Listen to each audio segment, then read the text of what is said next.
yang saya lihat minumnya itu pemandian pasti kalau menurut saya jadi oh Pak.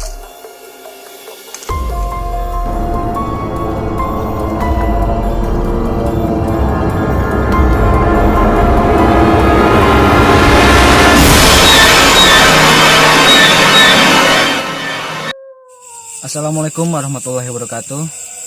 Selamat malam. Sekarang saya bersama tim berada di Curug Glodok atau yang terkenal disebut Curug Semar, tepatnya di atas sana. Sekarang kita masih di perjalanannya. Dan seperti biasa, saya tidak sendiri. Saya temani oleh ahli spiritual yang ahli bidangnya seperti biasa. Kang Adit, silahkan masuk. Dan kita juga ditemani ahli spiritual yang lain. Bisa cek di video pas penjakan dini Kang Hasim. Boleh masuk.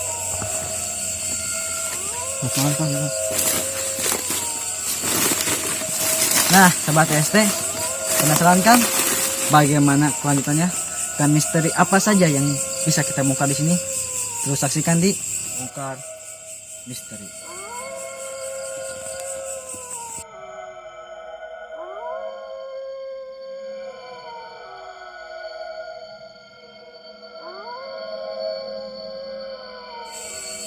Sobat ST, sekarang kita akan berbincang-bincang dengan ahli spiritual. Yang pertama Kang Hasim dulu. Kang, pas pertama kali apa yang akan rasakan? Saya sedikit merasakan ada aura-aura negatif juga di sini ya. Negatif. Negatif. Belah kanan kan? Yang saya rasakan ada di sebelah kanan saya. Belah kanan. Ya, sebelah kanan saya. Terus? Dan saya juga ya untuk saat ini saya baru melihat ada sosok wanita di sebelah kanan saya. Dan di pinggir saya ada sosok hitam ya Yang nggak bisa sebutkan. Sahabat ST, dikarenakan kita berada di tempat yang cukup ekstrim kalau menurut saya bilang dibandingkan konten-konten sebelumnya, dan banyak tantangan juga yang harus kita jalani di sini. Untuk itu untuk sosok yang gak bisa kami sebutkan, kami tulis di depan sini. Kang Adit, tadi kan Kang Hasim merasakan ada energi yang negatif di sini. Kalau Kang Adit merasakan hal yang apa? Kayak gimana? Kalau yang saya rasakan sih emang di sini kebanyakan itu auranya negatif. Jadi pertama tadi kita masuk dari sana, dari pintu masuk ke jalan ke sini, itu emang benar-benar dari bulu kuduk udah berdiri. Ya, saya juga merasakannya. Ya, terus juga kru juga merasakan di sini. Terus selain hal negatif itu sendiri, ada gak hal positifnya? Mungkin kalau hal positif itu ada juga, cuman si aura negatif itu yang bisa menutupi si aura positif yang ada di sini. Berarti lebih dominan kalau di sini negatif ya? Iya. Tapi gak tahu kalau di Curug dia belum. Sobat ST, mari kita bongkar misterinya. Tapi jangan lupa ya, Sobat ST, klik subscribe, komen, like dan share juga ya. Tolong support kami terus untuk bisa channel kami terus berkembang dan memberikan informasi yang bermanfaat bagi Sobat ST semua. Yuk, Kang, bisa langsung sana. Yuk Sobat ST, kita OTW ke Curug Glodok atau Curug Semar.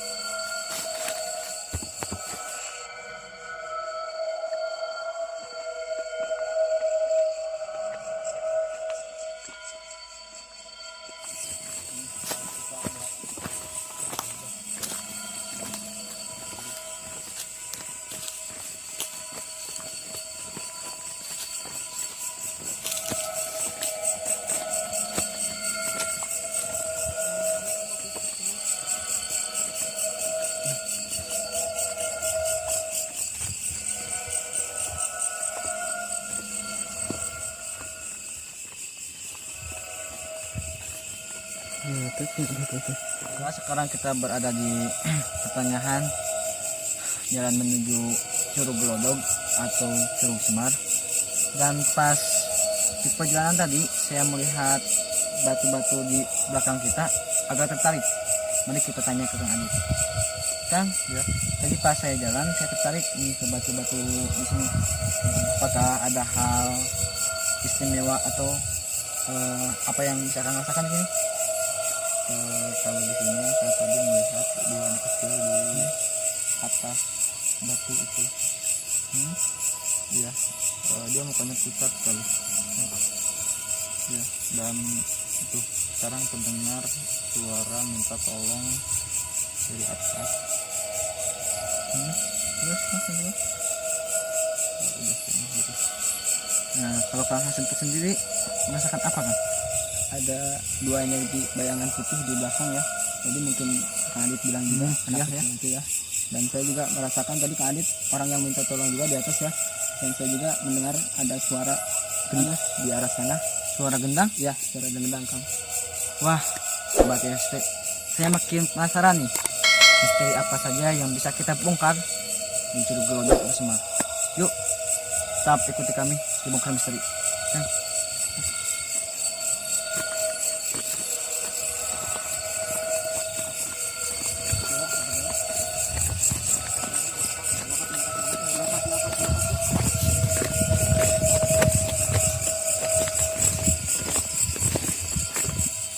Alhamdulillah Sobat ST, untuk di sininya jalannya alhamdulillah lumayan bagus dan bisa juga untuk dilewati oleh roda 2 ya.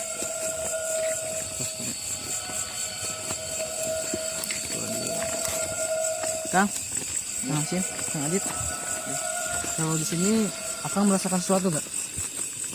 Kalau sejauh ini cuman ini doang nih, dari belakang seperti ada yang nindih gitu dari atas.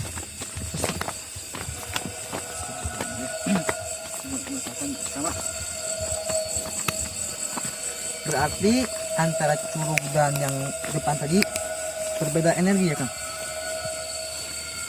Iya. Bisa bilang beda energi gitu. Di sini lebih ke positif apa negatif Kang? Masih negatif, Negatif cuman beda energi yang beda yang sama sih. Kalau Kang Hasim itu sendiri merasakan sesuatu gak di sini? Ya, tadi benar kata Kang Adit ya. Di sini auranya masih negatif tapi berbeda dari saat kita masuk ya. Karena tiap masing-masing wilayah itu beda juga penunggunya. Gitu. Itu yang membedakan aura negatif itu. Perbedaan aura itu seperti itu Kang. Gitu. Ya, Kang. Lanjut. Ayo lanjut.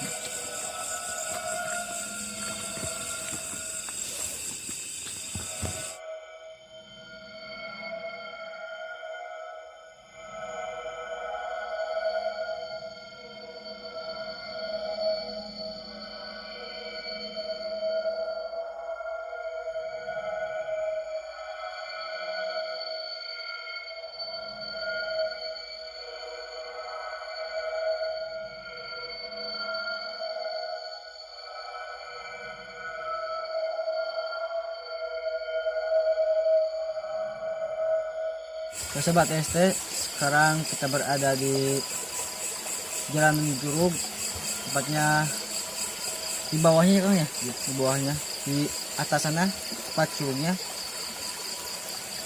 Sekarang kita akan ngobrol dulu dengan Kang Hasim. Kang, kalau di sini apa yang Kang rasakan? Di sini saya merasakan di sebelah kanan saya lagi ya, di sana ya, di pohon sana itu. Di sana ada sosok-sosok ya, ada sosok-sosok dan ada sosok perempuan juga di sebelah sana ya. Dan saya mendengar suara teriakan tadi semakin jelas di telinga saya. Mungkin Kang Adit bisa merasakannya kan? Itu yang saya rasakan di sini. Mungkin apa ya yang saya rasakan sekarang sebagai orang awam, suasananya itu lebih gesek gitu Ya benar sekali lebih Kang. nyesek, lebih menekan Sobat SD. Kalau Sobat SD di sini mungkin kita atau sahabat SD pernah kesini siangnya indah lah pemandangannya, tapi beda dengan malam sahabat SD. Suasana itu lebih mencekam, lebih mencekram kalau yang saya rasakan sekarang. Ya lebih kayak kita di ruangan yang penuh orang gitu. Pengap, lebih Pengap gitu. yang bisa saya rasakan di sini. Sekarang saya udah gak tahan. Kang Ali juga mau izin dulu kata saya Kang. Kang, duluan aja Kang. Sobat TST, saya ingatkan sekali lagi, jangan lupa dukung kami dengan cara klik subscribe, like, komen, dan share sebanyak-banyaknya ya. Mohon dukungannya sahabat TST semua. Kang, kita lanjut ya.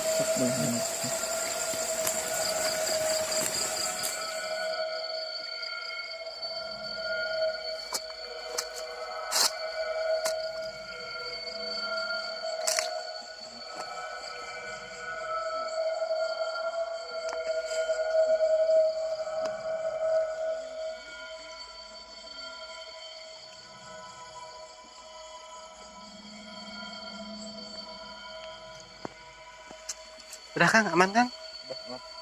Ayo Kang, kita lanjutkan.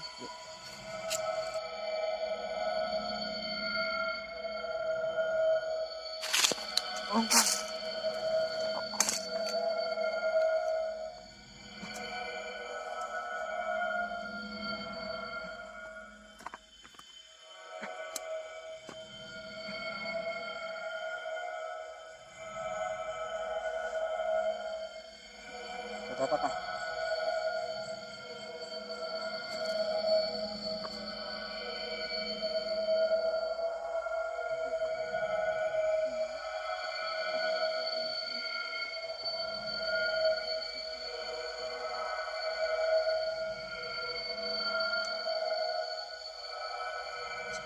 Sobat TST, kita langsung tanya ke juru kunci Curug Semar atau Curug Glodok supaya kita lebih tahu lebih dalam lagi bagaimana atau proses terbentuknya atau terbukanya, kapan dibukanya Curug Semar atau Curug Glodok. Yuk.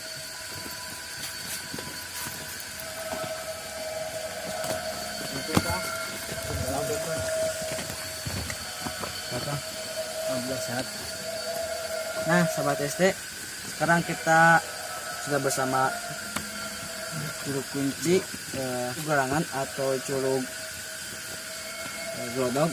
Kang, kalau boleh saya tahu kapan Curug Semar ini dibuka? Curug Semar dibuka pada tanggal 1 Januari tahun 2000. Tahun 2000. Dibuka untuk umum. Kalau untuk spiritualnya tahun 1802. 1802. Ya, Oh, yang ubas. udah Dari dulu. ya. Cuman kalau untuk di Umum itu tahun 2000. prosesnya tersendiri bagaimana bisa terbukanya Curug Semar ini untuk umum? Karena setiap potensi ya yang ada di daerah itu harus dikembangkan, harus digali, dimanfaatkan untuk kesejahteraan baik yang lola maupun masyarakat setempat. Ya, untuk SDM juga. Ya sebenarnya ya, manusia lah, jadi kalau biar terkenal gitu kan, biar aksesnya enak untuk dikunjungi gitu. Terus kan untuk proses penamaannya kenapa bisa disebut Curug Semar? Curug Semar itu karena gunungnya. Jadi ya nama curugnya kan Glodok Panto. Cuman karena seiring mungkin gunungnya memang berbentuk semar, dinamakan Curug Semar lebih populer. Diganti sekitar tahun 2000. Tahun 2000 diganti Ya menjadi Semar. Curug Semar. Terus kan saya juga banyak mendengar dari masyarakat konon katanya di sini terdapat makhluk-makhluk yang tak kasat mata. Kalau makhluk atas mata itu pasti banyak. Setiap alam apalagi hutan ya, penunggu itu pasti banyak. Cuman kalau di sini tergantung kembali kepada jiwa orangnya, Niatnya. Ya niatnya. Karena kalau untuk wisata kadang tidak bisa dilihat. Kalau untuk orang spiritual pasti bisa dilihat secara dohir juga. Terus Kang, kalau segi dari mistisnya ada gak kejadian yang di luar nalar di sini? Banyak yang kemasukan. Nah, Terus juga banyak hal-hal aneh yang muncul setiap malam Jumat Kliwon, ya, hari-hari tertentu seperti malam Selasa banyak terjadi. Nah, cuman itu juga kembali kepada orang yang mungkin niatnya niatnya juga. itu juga. Terus Kang, akan sendiri pernah nggak alamin kejadian-kejadian aneh sih? Oh sering sekali. Nah tapi kan karena sudah terbiasa, jadi anggap sudah terbiasa kalau saya. Kalau untuk sejarah ya, nah, Curug Loro Panto Gunung Semar sebenarnya. Cuman kalau dibahaskan Curug Semar lah, sudah terkenal di Semarang Curug Semar. Curug Semar itu diambil nama tokoh pewayangan Semar karena disebut dengan namanya Desa Sangrawayang. Nah, di situ ada namakan Eyang Santri penunggunya, Eyang Purbasakti, Purbawisesa Renjang Buana. Nah, kenapa itu ada nama? Kenapa itu tidak terlihat kasat mata? Karena itu mengacu pada ratusan tahun yang lalu dan kehidupannya. Masih dalam teka-teki sebenarnya.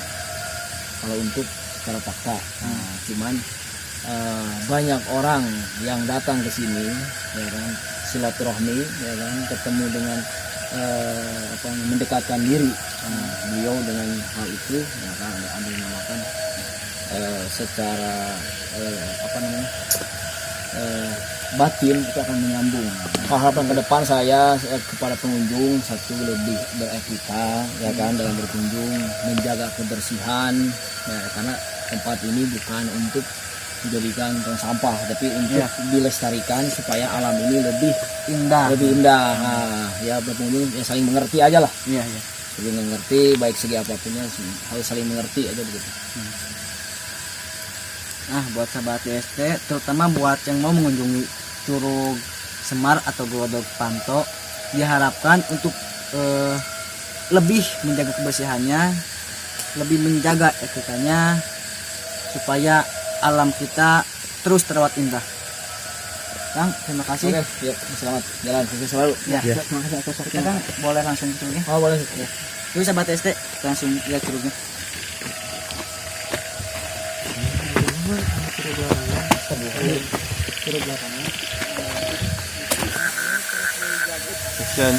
Assalamualaikum warahmatullahi wabarakatuh. Sampurasun. Mungkin untuk sobat DST baru pertama kali melihat saya baru pertama kali muncul di video ini. Untuk sobat DST dimanapun sobat DST berada yang menonton video ini, alangkah indahnya ciptaan Tuhan kita. Salah satunya adalah Curug Glodok ini atau Curug Semar. Saya harap untuk pengunjung yang datang ke sini bisa menjaga alam, jangan membuang sampah, jangan membuat tempat yang indah ini menjadi tempat perzinahan, menjadi tempat untuk melakukan dosa dan sebagainya. Maka dari itu, sobat-sobat dimanapun sobat DST berada, tidak mesti datang ke tempat ini saja, dimanapun sobat DST berkunjung, adab, etika terhadap alam itu harus tetap dijaga. Karena sebelum kita berhubungan dengan manusia, kita harus selaras dulu dengan alam. Hablum minal alam didahulukan. Karena pada saat kita sudah menyatu dengan alam, sudah mencintai alam, maka alam pun akan mencintai kita. Begitupun yang kedua, hablum minanas, harus menjaga tali silaturahmi sesama umat manusia, sesama umat beragama, sesama umat yang bertuhan. Dan yang paling utama, hablum minallah, hubungan kita dengan Tuhan harus tetap dijaga, harus tetap harmonis. Ketika kita mencintai Tuhan dengan sepenuh hati, maka Tuhan pun akan mencintai kita dengan setulus hati. Walaupun Allah Subhanahu wa Ta'ala itu mencintai semua makhluknya dengan sama. Maka dari itu, sobat DST, mari kita eratkan, mari kita satukan keimanan kita, keislaman kita menjadi satu dalam diri. Jangan sampai nafsu untuk merusak alam memenuhi hati dan pikiran. Bagaimana Kang Adit? Betul. Karena di setiap apa yang kita lakukan itu kita dekat dengan Allah. Jadi dia tahu apa yang kita lakukan. Maka dari itu sebelum kita berangkat dan pulang, kita hendaknya untuk membaca doa, karena doa yang paling utama. Seperti itu sobat DST. Jadi kapanpun dimanapun kita harus ingat kepada Tuhan, berzikir, zikrullah, zikir kepada Allah, sebut nama-nama Allah, karena Tuhan ada dalam setiap langkah kita, Tuhan ada dalam setiap sendi kehidupan kita. Jadi ingat, terus beristighfar, terus berzikir, agar hati kita tidak kosong, agar kepala kita tidak kosong, karena makhluk gaib ada dimanapun, mereka ada dan mereka hidup di alamnya masing-masing. Jadi dimanapun dan kapanpun tetap berzikir dan berzikir agar kita terhindar dari hal-hal yang tidak diinginkan. Assalamualaikum. Aduh. Waalaikumsalam.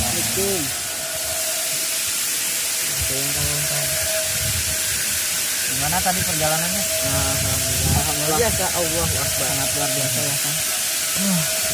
Aduh ini agak itu ya. Kang, mau sana Kang? Nggak kerja di sana. Nggak apa-apa ya, lebih enak dingin ya, agak gerah dikit sih. Jadi habis perjalanan Kang. Bagaimana perjalanannya, dahsyat? Alhamdulillah. Mantap sekali Kang. Oh, indah ya Kang, indah. Adem, subhanallah. Beda dengan yang pas di bawah. Tadi auranya kalau saya bilang tuh mencekam sekali. Kalau di bawah kan gini, gitu. Kalau divisualisasikan, ya Kang ya, ya lebih pong, lebih relax. Aura di sini lebih positif dan sangat relax ya, enak juga. Menurut Kang Kus nih, dulunya itu tempat ini tempat apa Kang? Jadi yang saya lihat dulunya itu ini pemandian resi, kalau menurut saya pemandian resi. Karena kan di situ ada batu. Karena dulu itu tidak, airnya tidak sekecil ini, airnya besar. Jadi di sini itu tempat bersemedi. Jadi tempat para resi dan para pendekar untuk mengolah ilmu kanuragan, dan bahkan ada beberapa resi atau beberapa orang yang bersemedi juga di sini untuk mencapai kesempurnaan dalam keilmuan sebagai ilmu. Nah di sini itu aura positifnya sangat besar juga. Dan dulunya di sini itu ada pernah ada seorang mungkin raja dan seorang pembesar kerajaan yang pernah bersemedi di sini juga. Mungkin Kang Adit ada yang mau ditambahkan, silakan. Kalau menurut saya tadi di bawah saya dengar suara teriakan orang, mungkin suara itu besar kayak suara laki-laki yang sedang kesakitan. Nampaknya tadi di arah atas dari air terjun itu, dia berada di atas, kayak yang minta tolong tapi tidak dijelaskan kata-kata minta tolongnya. Jadi dia hanya teriakan kesakitan, dia kata-kata. Dan menurut saya juga ada tadi anak kecil 2 di bawah, dia itu termasuk juga penunggu di sini, tapi dia bertugas untuk menjaga jalan menuju ke tempat ini. Ya, menjaga terlebih supaya gak ada yang buang sampah sembarangan, supaya tidak ada yang membuat hal-hal negatif. Terus menurut Kang Hakim gimana? Ya, tadi sudah dibahas juga oleh Kang Adit dan Kang Inilah Kang ini ya, untuk tadi yang kampus itu sudah dibahas juga, semuanya sudah dibahas tuntas ya. Dan memang di sini itu auranya itu sangat lebih besar ke positif ya Kang. Jadi membuat kita dan kritis agak sangat nyaman sekali Kang dengan aura itu positif seperti itu, dan juga aura alamnya itu tersendiri sangat enak ya. Ya, tadi soal ini sudah dibahas oleh Kang Adit dan Kang Gus. Terus selain tempat dulu itu tempat bersih sama ada teriakan di atas, Akang lihat yang lain enggak? Ya, untuk area sini ya, ini sangat positif, dan ada juga area yang di atas ya, itu beda area lagi Kang. Jadi itu lebih ke area-area negatif, tapi dia tidak bisa memasuki kawasan yang ada di bawah ini. Batas ya, dibatas seperti itu Kang. Hanya dia bisa melihat kita dari kejauhan saja. Ini cangkut. Jadi kan di tempat ini itu sering terjadi kesurupan. Yang membuat mereka kesurupan itu sebenarnya bukan asli, bukan tidur di sini, pure di sini bukan, di luar gitu. tapi di luar. Nah, penyebabnya yaitu yang pertama karena mereka terlalu berisik. Karena di sini itu tempat orang-orang bersemedi, tempat resi-resi atau para pendekar terdahulu bersemedi di sini. Jadi untuk pengunjung yang pertama di sini jangan terlalu berisik, jangan teriak-teriak. Yang kedua, karena ini tuh sebenarnya tempat yang disucikan, karena pada zaman dahulu air terjun itu dijadikan tempat suci. Kenapa tempat suci?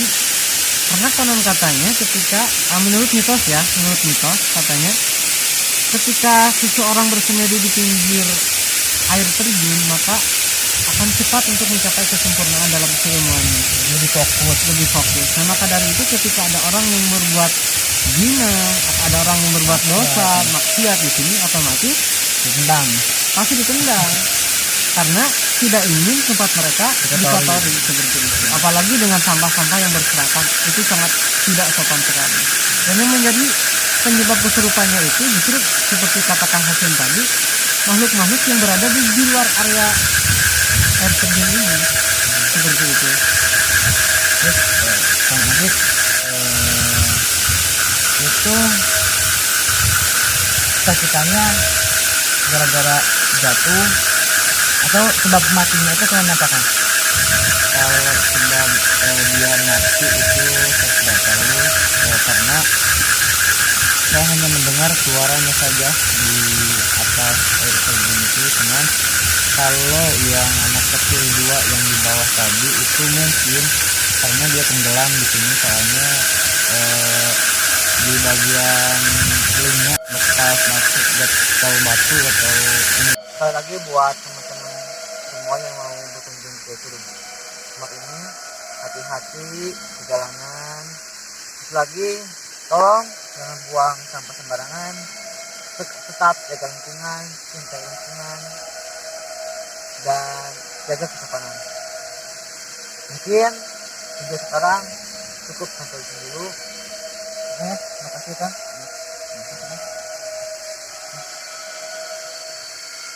Sekali lagi jangan lupa dukung kami dengan cara klik subscribe, komen, like, dan share ya.